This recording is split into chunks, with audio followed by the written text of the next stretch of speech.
We are shocked, infuriated, but sadly not surprised by the events that occurred this week. You will not hear discussion of it in the show because we record well in advance of release dates.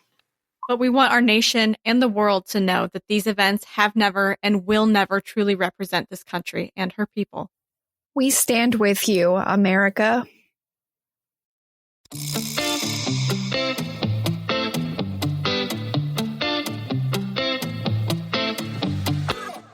Welcome back to Pineapple Pizza Podcast, where we are serving up delicious slices of mythology, cryptozoology, and urban legends. It's an interesting combination of flavors. A bit weird, but it works.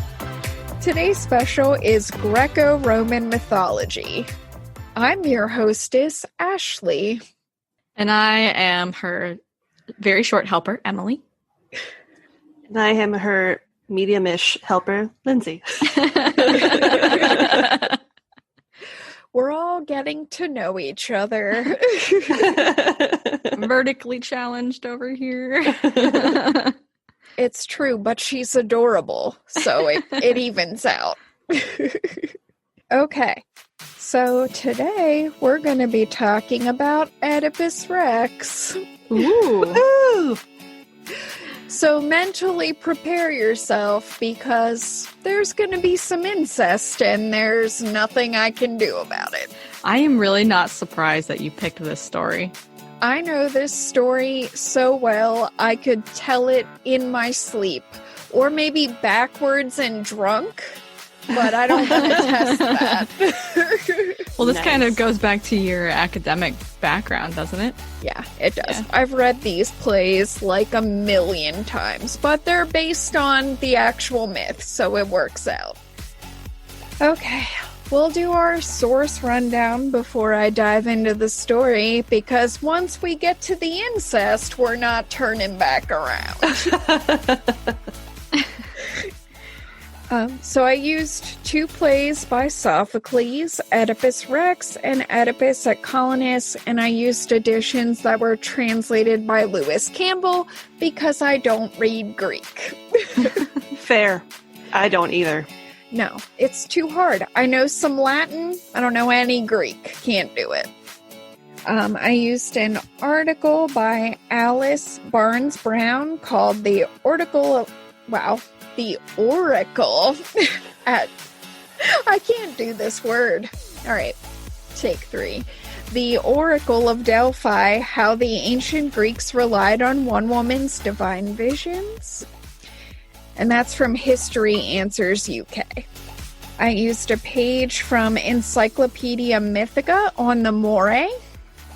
I used the Wikipedia page on Oedipus, which I found a mistake on, and then I fixed it because boom. Damn, son. I got to tell someone they were wrong, sort of. That's awesome. Yeah, it felt pretty good. Now you just need to send them the email. Yeah. I didn't go that far. I was just like, yes, corrections. Okay, a couple more sources. An article from Simply Psychology on the Oedipal Complex by Saul McLeod. An article from Ancient Encyclopedia called Oedipus the King by Donald Wasson. And an article, which I hate to do this because it's going to ruin something later, but we're just going to... It's called A Brief History of Freud's Love Affair with Cocaine. And that's from Vice. So thank you, Scott Oliver, for that. And I'm not going to tell you my last source because it'll ruin everything. So I'm going to hold that one. I mean, Who hasn't had a brief love affair with cocaine, right? I mean, Sherlock Holmes liked some cocaine, so I guess it's all good. All the brilliant minds have.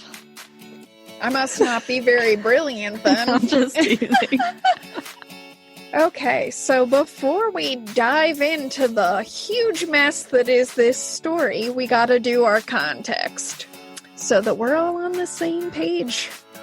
So first of all, in case you somehow don't know this, ancient Greeks loved their gods.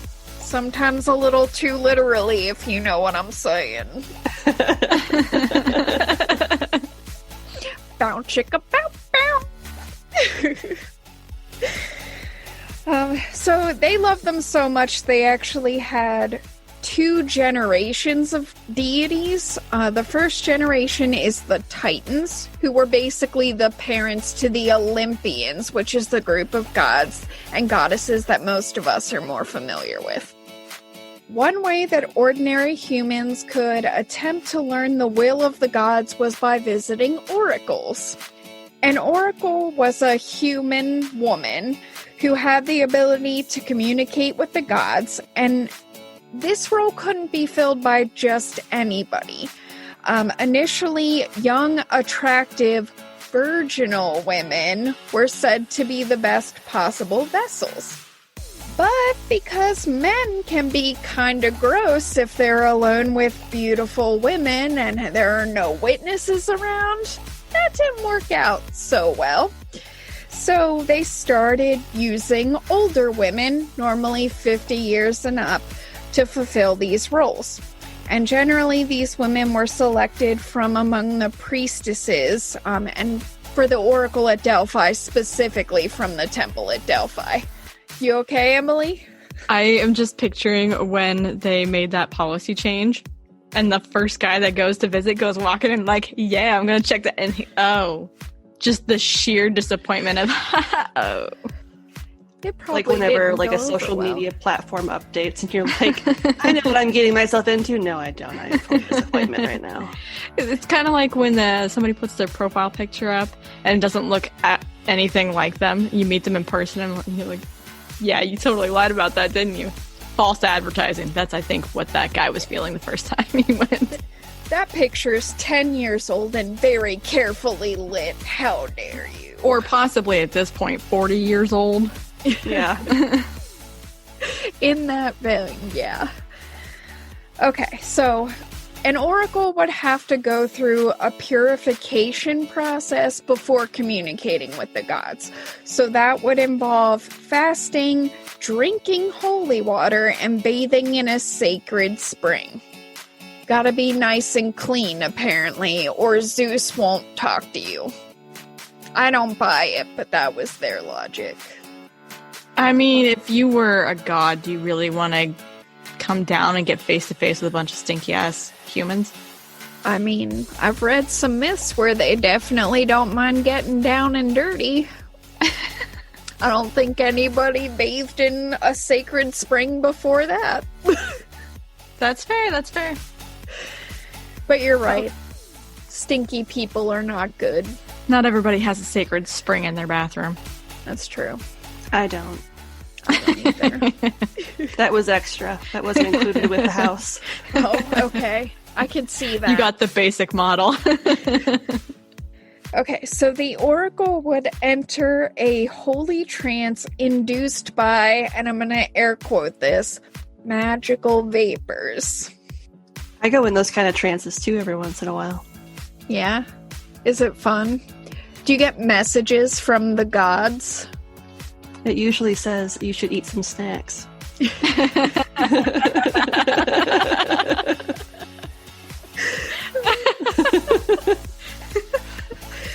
That's a good message if you're gonna get one. Much better than the messages in the story. Unless you get that message way too many times. I get it.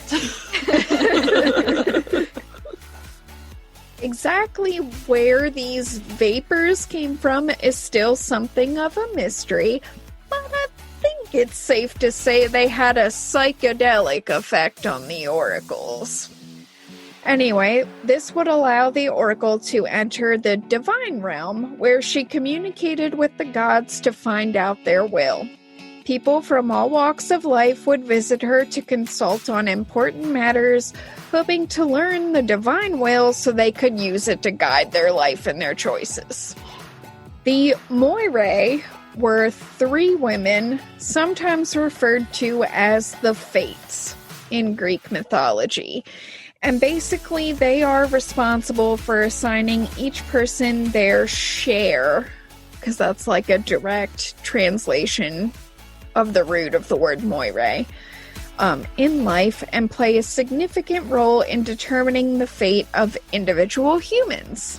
They are often depicted as weavers and symbolized with a spindle. It's important to note that the flexibility of one's fate varies throughout Greek mythological history. So depending on your source, you might just be stuck with it, or there might be some wiggle room. It really depends on who's writing this story. You could be screwed royally, just like right out of the gate, and sometimes there's nothing you can do about it, apparently. So that seems nice. It's like when you draw the straws and you get the short one. You're like, okay, cool. All right. You're screwed now. Nothing's going to change it.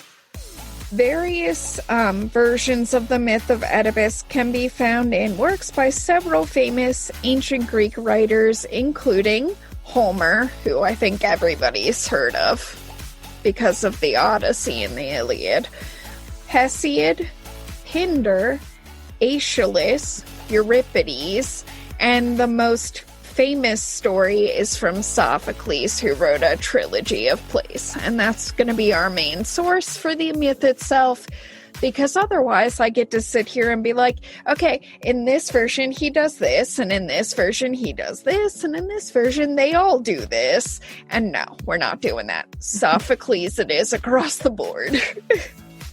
Most of what we know of the story dates back to the 5th century BCE. So this is obviously an exceptionally old story.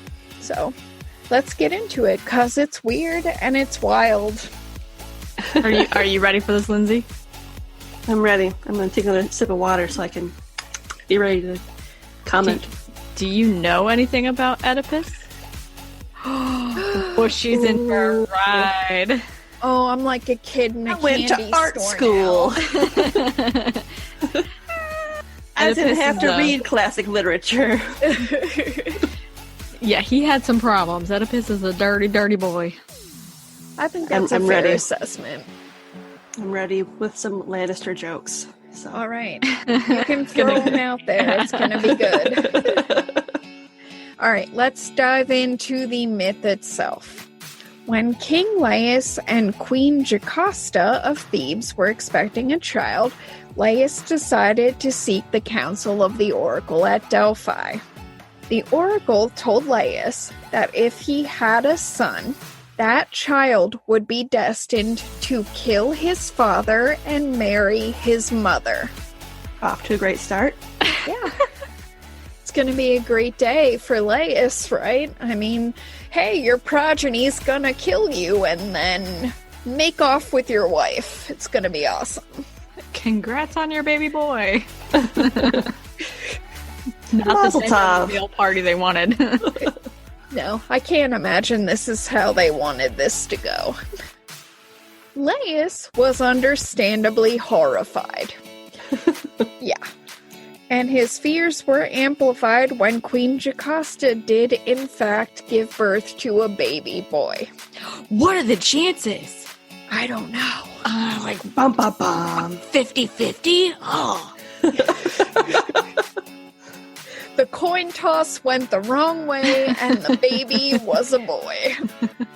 So King Laius responded by doing something I think we're all going to agree is completely despicable. He pierced the child's feet and bound them so the baby would be unable to crawl. Oh and then God. the king and queen handed the baby over to a servant and told him to leave the child on the mountain to die. What the fuck? Okay, first of all, have these people never seen a baby? You're not gonna have a newborn baby crawling down a freaking mountain to find you. It's not like they have some kind of honing skills at that point. Or It's a baby, not a carrier pigeon. And it can't crawl, so why even do that? Because it makes it worse. And it's Greek mythology, so we gotta... But it hits. I think he's an asshole, but that's how the story goes, so I can't do anything about it.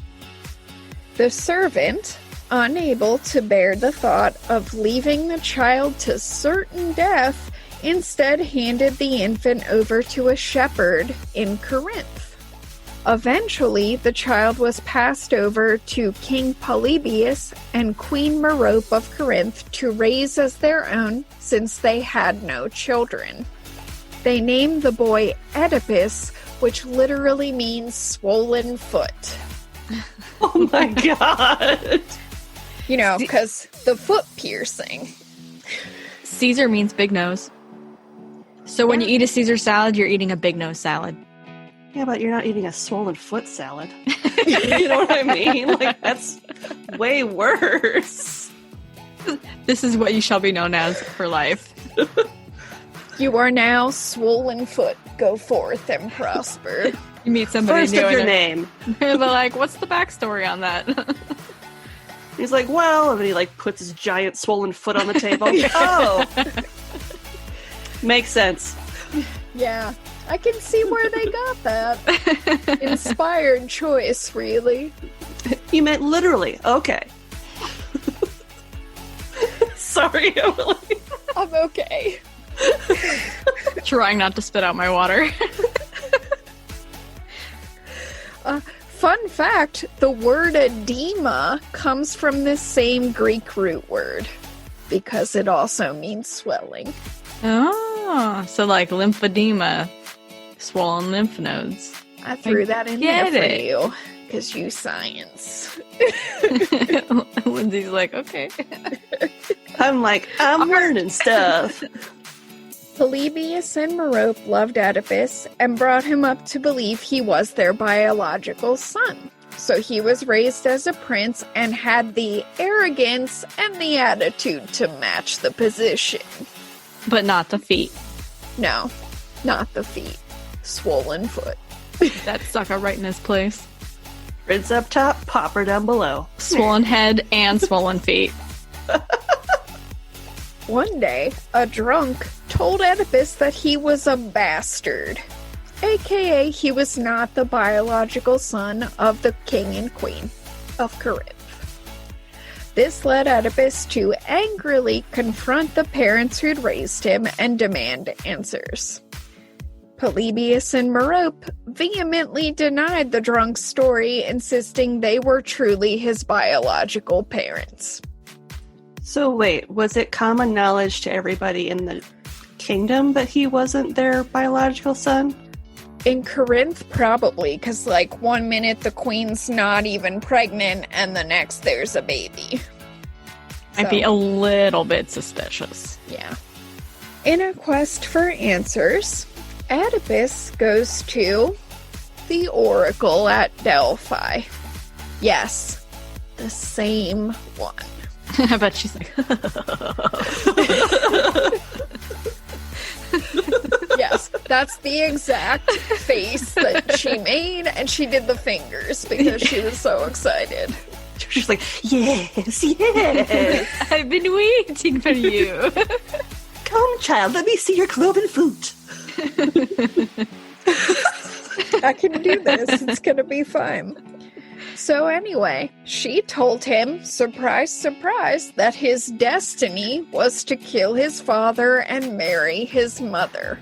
Desperate to avoid this fate, Oedipus was like, problem solved. I'm never going back to Corinth because it's not safe to go there.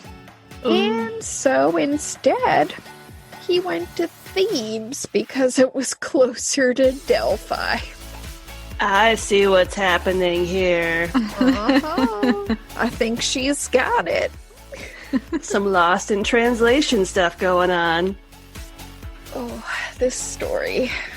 Oh. It's about to take another really intense turn. So on his way to Thebes, Oedipus comes to Davila, where 3 roads intersect. This causes a problem, because he and a chariot containing King Laius end up blocking one another's path. Now, custom dictated that the more important, higher-ranking person gets to go first, and the lower-ranking person is posted GTFO. But our boy Oedipus is, well, I'm just going to steal Emily's thing. He has a swollen head to match his swollen foot. Yeah. So he won't move. And they kind of end up in, I'm just going to say, a pissing contest. Because why not? So, like father, like son? I mean, yeah, you could probably say that, sure. Got all his dad's best qualities. And eventually his wife. Oh. His big feet. His big feet, his big ego. And... Itty bitties. Oh, no. Yeah. What was your thing, Lindsay? It was like Prince up top, Pauper down below.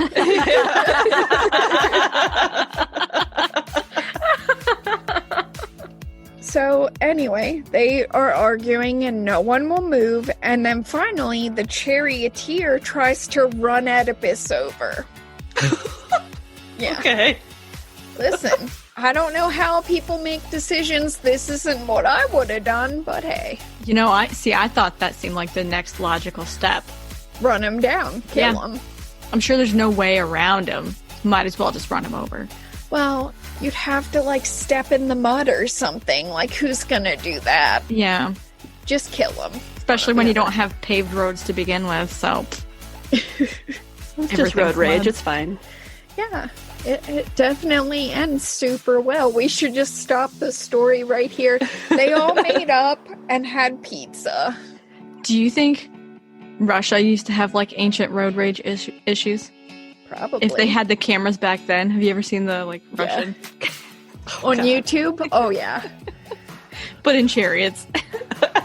Totally. It happened. Headcanon. You can't tell me any different. So, when the charioteer charges Oedipus, Oedipus kills him and then kills Laius too. So the only person who survives who witnessed the attack was a slave who fled in fear, and I think we can all say, yeah, that's what I would have done too, because screw that. I'm not dying here. Well, and now there's nobody else to say that you were a slave, so you're like, haha, bitches, here's my opportunity. Freedom! Don't kill me! I'm out! I have seen some shit, and I noped right out of there. So, good decision, person. I would have done it too. Oedipus continues on his way to Thebes, eventually encountering a sphinx. Just, just chilling. It's just chilling because it's Greece, so why not? There's just a sphinx blocking the path. That's what happens. It's a common occurrence. So, the thing with sphinxes, in case you haven't run into one somehow when you're going somewhere, is that you have to answer their riddle or you're not allowed past. So Oedipus had to answer the riddle, and the riddle was, what moves on 4 feet in the morning, 2 in the afternoon, and 3 in the evening? I know the answer to this one. Me too. Who wants to say it? Go for it, Lindsay. It's man. Mm-hmm. Yes. So, Oedipus comes up with the right answer, and apparently no one else had been able to do that, because Greeks aren't that smart back in the day or something. I don't think that's a hard riddle, but it is thousands of years old, so maybe I'm being judgmental. It may have been retold a few times by now. Yeah, we've heard it. It's old news. They didn't have the internet back then, so it's fine. It's not their fault. They did not have the internet, can confirm. So he answers correctly and says man, and the Sphinx is like, oh man, you got me! And then he takes off, because that's all you gotta do to be the Sphinx. I picture him, snapping its fingers and being like, man! And then he just, kicks some dirt before he flies away. That, exactly what swiper from Dora. Yes, exactly like that, but with wings. With wings. Flies away all, pouting with his arms crossed. Sphinx, no Sphinx! Meanwhile, which of course Oedipus doesn't know this because he's getting asked riddles by a sphinx. Meanwhile, in Thebes, Creon, that's Jocasta's brother, is vowing that any man who could rid the city of the Sphinx would be given the recently widowed Queen Jocasta's hand in marriage. Wait, they already know that she's widowed, even though he's on that same...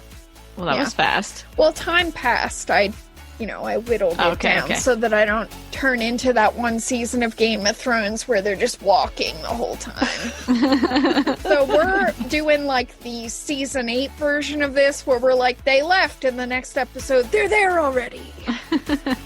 You don't need to know what happened in between. No, you don't. Doesn't matter. Doesn't affect the story. No White Walkers, just that Sphinx, and he's gone. Foiled. So Oedipus makes it there, and he's like, hey, what was the deal with that Sphinx? Obviously, I'm paraphrasing. Sophocles didn't write that. Yep, so they confirm that the Sphinx is gone, and they're like, hey, you get to marry our hot cougar queen. So then, they get married, because we just give women to people for favors in Greece back in the day. They're basically gift bags. Yeah. Swag bag, here you go. Good job. Thanks for coming to my Super Bowl party. Here's your new wife. Here's your complimentary queen. So they get married, which makes him the king of Thebes now. And over the next few years, Oedipus got very, very busy with his mom. Cool. Sure, she's like, great, that foot is so hot. It must have been, because they had 4 children. Yeah, I'm willing to bet she did not have much choice in that if she didn't have choice in the husband in the first place. You don't get choice in a whole lot when you were a woman back in the day, and sometimes not now. Yep. Fun fact. I laugh so I don't cry. Yeah. Yeah. So they have 4 children, 2 girls named Antigone and Ismene, and 2 boys named Eteocles and Polynices. A number of years later, Thebes gets beset by an infertility plague that affects people, crops, and livestock. So they've got no food and no one can have a baby. Must be something in the water. I would have rather we had that plague. I feel like, Infertility? I feel like it would have solved a lot of problems. Well, except for the lack of food. Yeah, that Creates its own new problem. Yeah, so, you end up with the Lion King while Scar is in charge. That's where we're at in the story. Except I like the Greece. Disney reference. Except Greece and not Africa. So totally different, but the same. And no hyenas. Damn. But we do get sphinxes. We did, yeah. He's gone now. He's not coming back. Are you looking for a new adventure? Did you ever want to visit the city where all your nightmares reside? Well, you're in luck. Join us, your tour guides, Christine and Jen, to visit Nopeville, where you will be personally escorted on an all-inclusive trip through the city and see all possibilities of terror and fright. You'll see all sorts of things on your tours, including, but definitely not limited to, the paranormal, true crime, the supernatural, and more. If you're into all that and enjoy a little dark humor, book your tour today and Nope right along with us. Check us out on our website at nopevillepodcast.com to see where you can listen to Nopeville today. So new life of any kind became an impossibility. Uncertain of the cause of their misfortunes, King Oedipus sends his brother-in-law / uncle, Creon, to the oracle at Delphi. She's like, boy, I love you guys. You keep me entertained. She's like, I love this repeat business. It's so good for me. She's just full-on cackling and, sniffing up those vapors. You know it. She's like, I heard you coming. She's been huffing the paint fumes this whole time. She's like, don't tell them. I phoned it in on that first prediction, and it just keeps snowballing. Do you guys watch It's Always Sunny? I've seen some A few, of it. yeah. I'm just picturing her, like, sniffing in a paper bag, and she comes up and there's, like, silver paint underneath her nose from, like, huffing paint. She's just like, I've been expecting you. I've been communing with the gods. She's in the divine realm. So, Creon asks the Oracle of Delphi what they can do to cure the plague. And the Oracle tells Creon that the plague will not abate until the killer of King Laius receives appropriate punishment. And doing your mom doesn't end up being appropriate punishment? No. Is he supposed to get stabbed at a crossroads? No, but I like where your head's at. That's not what's gonna happen. It's much worse than that. Do they stab his feet and leave him on a mountain? No. No.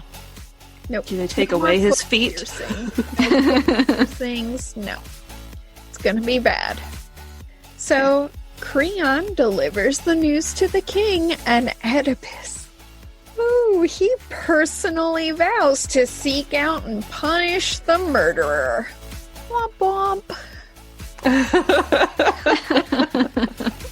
Good luck with that, pal. Good luck with that. It's like the episode of The Office when Dwight realizes that Pam threw him as the sexual predator, Yeah. as the flasher. He's Gets like, up in I've the been mirror. out here Oh. posting these all day, and it's me. Yep. Oh, boy. So, yeah, he's like, I'm gonna find this guy.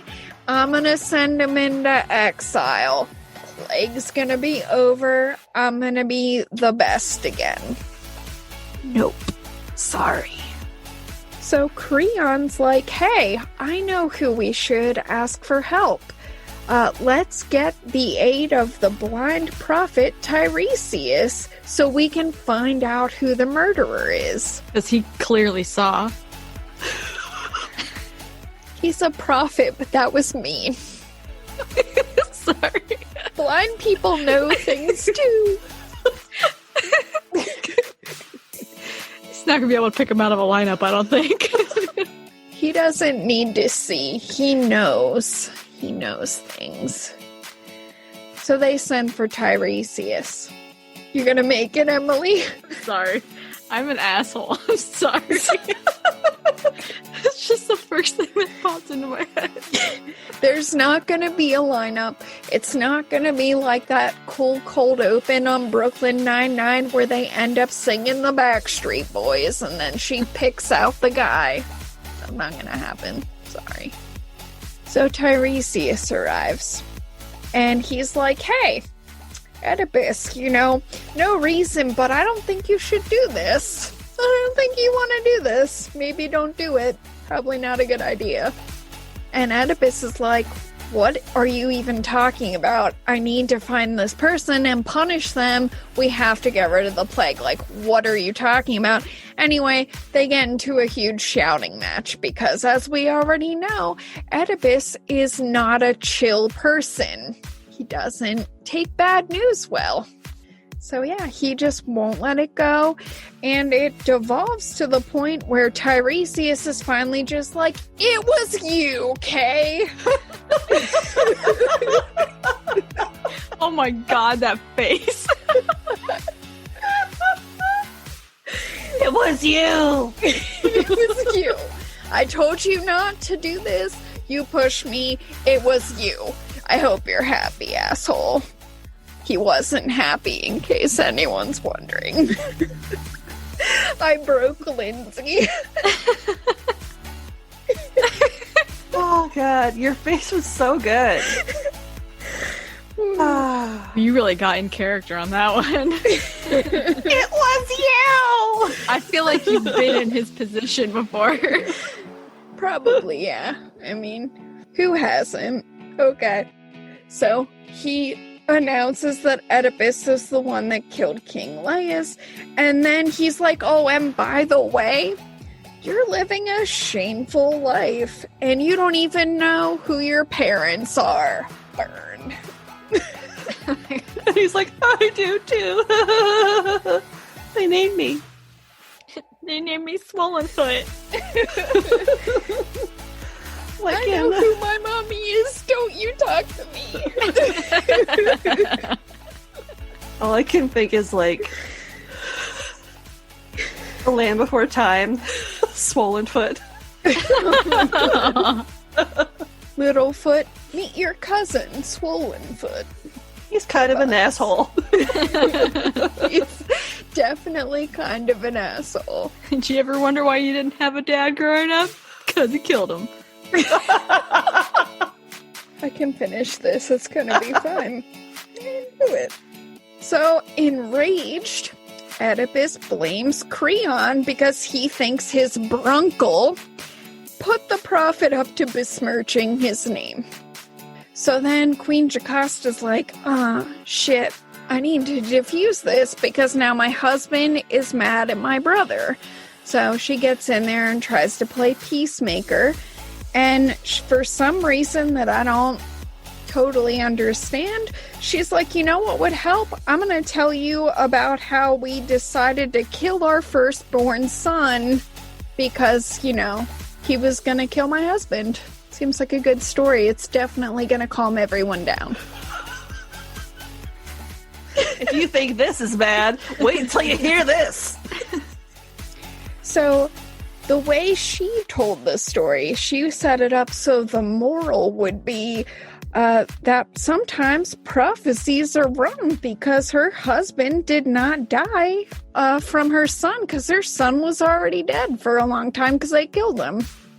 So, sometimes prophets are wrong, you know, whatever. And the giant swollen foot never tipped her off, like, hey, something about this seems oddly familiar. I mean, I feel like it probably healed enough that she wasn't like, hey, who pierced your feet when you were a baby? So during this conversation, she mentions that Laius got killed where 3 roads met. And then Oedipus is like, oh, shit. Do you think it's the same guy? Did I kill him? It's probably a different 3-road intersection, right? Different murder, probably, maybe. Sure. Was there a slave there? And then, suddenly, a messenger arrives from Corinth with news that King Polybius has died. Was it the slave? It's not the slave. That would have been funny. The guy's like, it's you! I know you. This is not a telenovela. It was not the slave. No, it's Greek. It might be worse than a telenovela. Oh yeah, it is. So, Oedipus is like, oh man, that's a huge relief because if he's already dead, I can't kill him. So that seems like an up message for me, right? But then he's like, oh, you know what? My mom's still alive, so I can't go to the funeral, you know, in case he accidentally marries her. He's just like, geez, Mom, all of a sudden you're looking real good. You know, sometimes you accidentally fall in love with your mom, I guess. I don't know. Accidents happen? Accidental sex with your mom? Maybe. Don't think most people accidentally fall into and then out of and then back into somebody? I don't know. Over Men and over seem and to over have again. a different opinion about the frequency with which that happens than I do. Yeah, so then the messenger's like, oh, well, you don't need to worry about accidentally marrying her because she's not your real mom. Record scratch.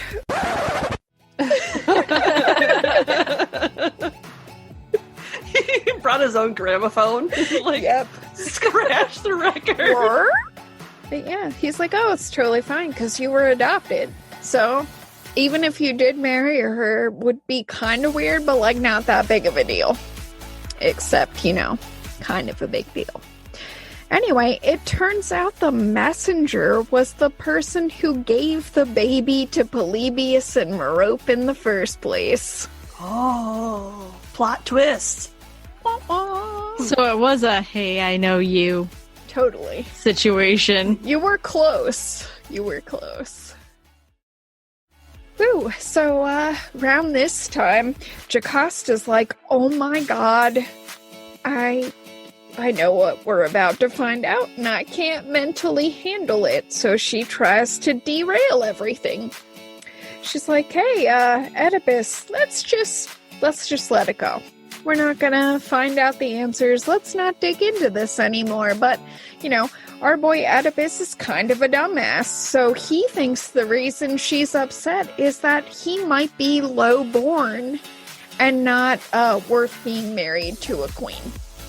So to resolve that perceived problem that's a different problem than the problem he actually has, they decide to send for the herdsman who delivered the baby to the messenger from Corinth. Yeah, the servant that had the baby and then gave it to someone else. That guy. I'm getting so excited I'm slapping things. It's fine. It's like the best dinner party ever. Oh, it's gonna get real good. Everybody's just sitting around with their hands flat on the table like, what is gonna happen next? Oh shit! Who do you think the next surprise guest will be? I just like back that. up. What? It's like that show, This Is Your Life. Like, who's gonna come down the stairs now? So the herdsman shows up, and he's like, oh yeah, so Queen Jocasta, about that baby I was supposed to leave on a mountain. I didn't quite do that. I might have given the baby to this guy.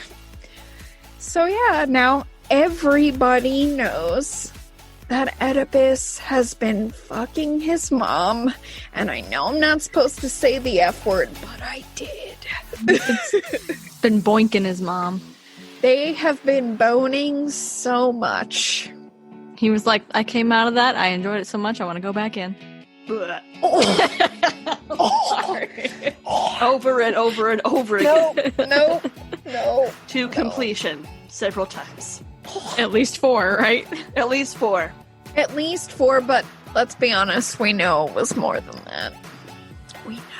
Ew. Oh, yeah. Dude, I would feel like I could never, ever shower enough to get that. Forever unclean. Nightmares for life. Oh, yeah. So, yeah, Oedipus finally realizes that, the man he killed was Laius. That was his father. And then he did marry his mother. Jocasta, in a mixture of what I can only assume was grief, shame, and disgust, she hangs herself because, apparently she agreed with Emily. There is no amount of bathing that can make that feeling go away. Yeah, that's tough. Like, even looking at your kids are a reminder that... Well, and for Oedipus, his kids are also his siblings, so that's probably fun. The whole thing, yeah. So what happens next depends on the source you're looking at, but like I said, we're sticking with Sophocles. So Oedipus goes in search of Jocasta and finds her body hanging, lifeless, and he removes a brooch from her gown and uses the pin to blind himself. That fixes everything? No, but I guess he decided it was better than continuing to see his offspring/siblings. Or look at himself in the mirror, probably, if they had mirrors. Or look at his swollen feet and know. It all comes back to the swollen feet. So he goes into exile blind, and his oldest daughter, Antigone, serves as his guide for a time until he eventually dies at Colonus. And that's a different place, so that's all you're getting of that part of the story. So that is the pretty gross, stomach-turning story of Oedipus Rex. Why would he let one of his children be his it wasn't so much that he let her as that no one else would do it because he's like a gross dude who slept with his mom and killed his dad. So it was like a pity thing on her part because no one else would do it. In Greece, they're like, ew. In Rome, they're like, totally normal. It's cool. That's a Tuesday here. So anyway, if you find out that your child's destiny is to kill you and marry your spouse, probably don't pierce their feet and try to leave them on a mountain. Because you're just going to end up causing the problem to happen instead of making it go away. Don't do that. That's the moral of the story? Yes. Don't pierce their feet. The That's just cruel and unusual. Story. Don't try and leave the baby on a mountain. It's not going to work. The moral of the story is that by trying to subvert your fate, you sometimes inadvertently bring it about. It's a catch-22. I've totally done that. For sure. I'm going to study my butt off so I don't fail this exam. Fail my exam anyway. Yeah, Oh, I think the sitcom version of what you're talking about is you study really hard, fall asleep on your books, miss the test. Mm-hmm. That's the version that we get now. It's not the, oh man, you've been having sex with your mom for a really long time version. We don't usually do that now. And that's why I failed my test. It's all this inbreeding. It's not my fault. It's the inbreeding. It is. It's all the inbreeding. So probably the most well-known presence of this myth in modern culture is the Oedipus complex, which was introduced by Sigmund Freud in his book Interpretation of Dreams, which was published in 1899. According to Freud, children have an unconscious sexual desire for their opposite sex parents because, he's a bigot who thinks homosexuality is a psychological disorder, but he did a lot of cocaine, so who gives a shit what he thinks anyway? And according to Freud, the healthy way to cope with this desire is to identify and idealize your same-sex parent. So that's why little kids want to become their mommy or daddy.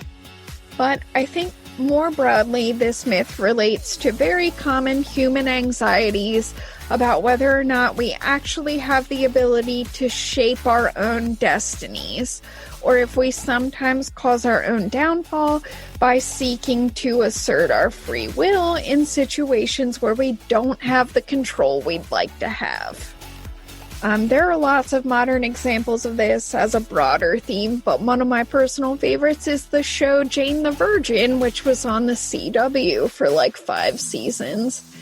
So if you haven't seen that, do, because I'm still not sure whether in that world she actually gets to make her own decisions or not. Can't really decide.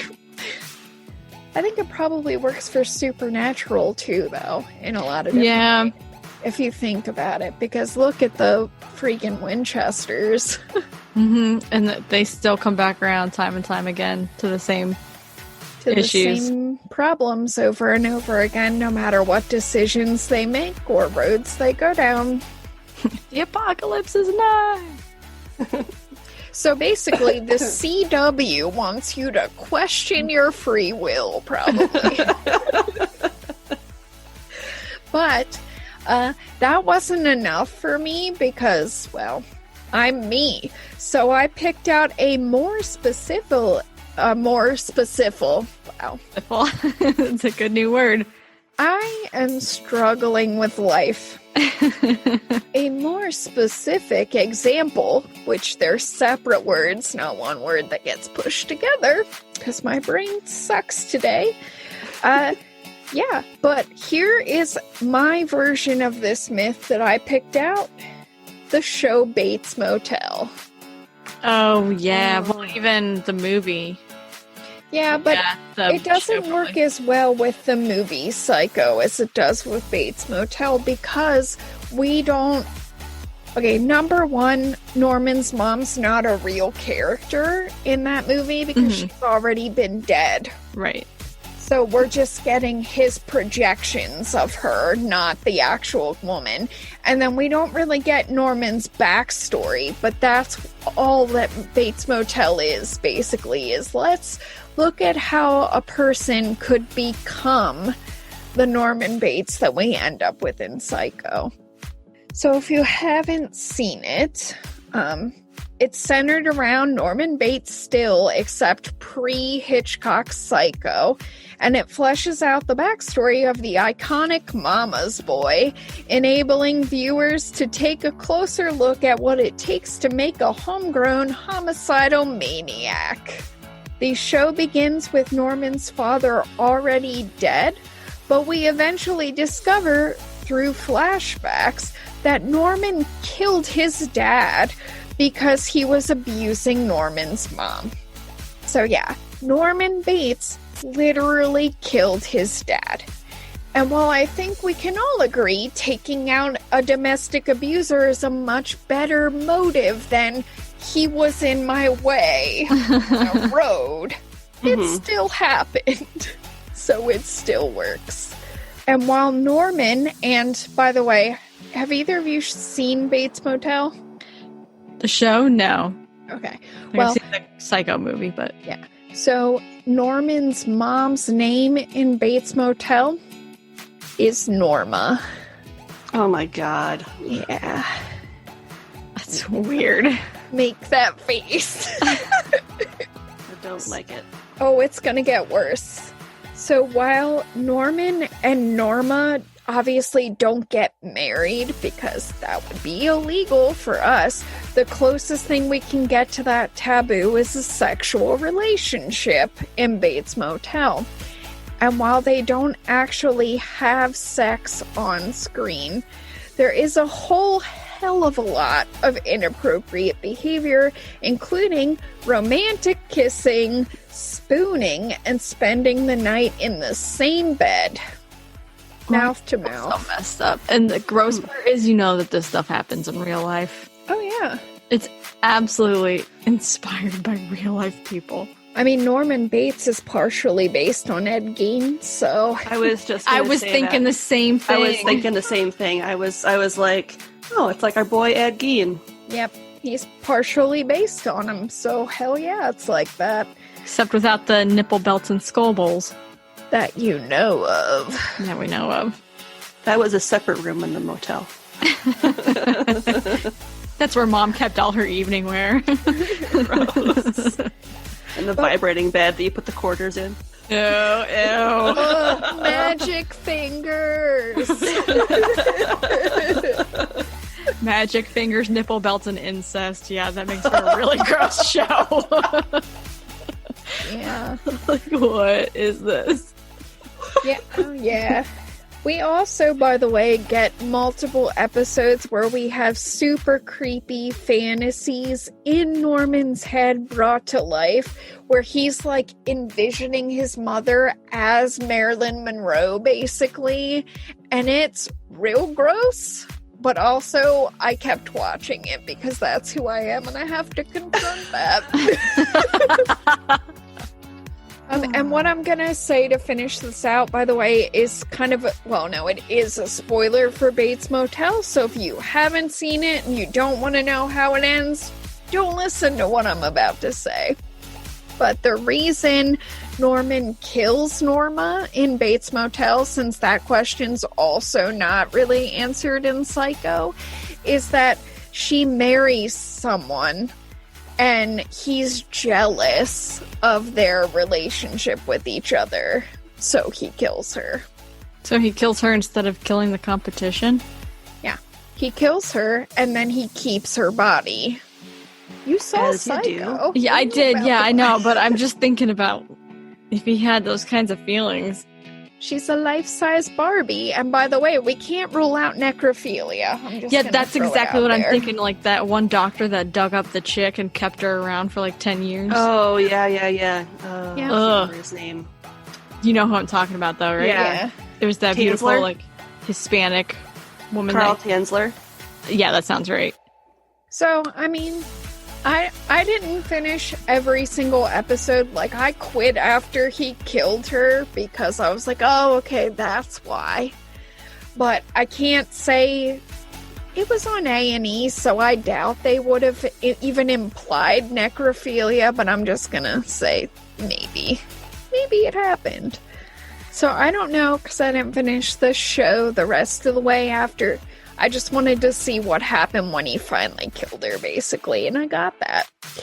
So yeah, that's my modern version of Oedipus Rex.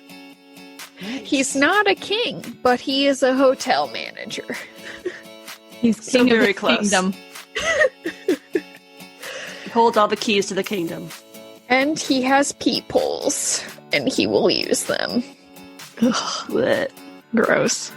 So many reasons I'm uncomfortable in hotels. To anyone who doesn't know me that well, the fact that I'm laughing right now probably horrifies you, and for that I just want to say, one, you can't see the faces they're making, and they're giving me joy, and two, the answer to the question you're thinking is yes, I am kind of messed up, but it's okay. It's okay. I think we all are a little bit twisted. We laugh in our discomfort Yep. at a situation. It's like, this is so uncomfortable and gross. I don't really know what other reaction than to laugh right now, because otherwise I can't diffuse this feeling. Yep. We're all Chandler Bing. Yep. You mean Shenandler Bong? Yes, I do mean Miss Trinandler Bong. Okay, does anyone have any nice little things before we wrap up? I was right. It was Carl Tanzler. I looked it up just to double check. Nice. That's Good your for nice thing. you. I was like, I need to know if I said the right name. Google. Being right feels so good. It's basically cocaine for poor people. That's why Joel's always mad at me, because I'm right all the time, and it just makes him so irritated. Yeah. I know those feels. I want the cocaine. Me! It's my turn to do a line of rightness. Share the wealth. Oh, maybe that's why Freud actually did cocaine, because he wasn't right, so he had to get the feeling from somewhere else. Actually, mostly he was like, oh, I hate my life because every time my wife and I have sex, she gets pregnant and has even more children. So I'm not getting my satisfaction over here. So then he does a bunch of cocaine, and then he's like, oh shit, I need to write some books to pay for my cocaine. That's Sounds the real like- story. And all my kids. Well, yeah. Sounds Those- like he needs to step up his pull-out game. That's what it sounds like to me. Like, I mean, the real story in terms of Freud is the real reason he thinks everything is about sex or lack of sex is because he'd had to abstain for a really long time so his wife would stop getting pregnant. So yeah, is he not the center of the universe? Someone should have told him. I don't like him. I'm sorry to everyone who's offended. offended by not liking Freud. I don't know about that one. Listen, he said that I'm not happy because I don't have a penis, and he was wrong. I'm totally fine with not having a penis. And there are times when it would be helpful. I don't want it. I'll tell you, peeing in the forest without a penis sucks. Sitting down without having to worry about balls, though, is real nice. That's fair. Pros and cons, baby. Yeah, things are gross enough in the summer when my thighs touch and get a little sticky and touch each other's. I can't imagine adding two fairy, crotch goblins to that, so... No, hard pass on that. I don't know how I don't have any news that can top not having hairy crotch goblins, so... You're welcome. Yeah, I don't. I really am crotch have goblinless. and I feel good about it. Take that, Freud. We need to make a song all about that. Woo. All right, so I guess we'll go ahead and wrap it up then. Thank you for coming to visit our beautiful pizzeria and enjoying I'm not going to use any adjectives, enjoying a slice of Greco-Roman mythology. If you're enjoying the show and you'd like to help support us, check out our TeePublic shop for some amazingly fun and funny merch. Or if you want to do a one-time donation, you can do that on buymeacoffee.com and buy us a fresh slice, because we can never get enough.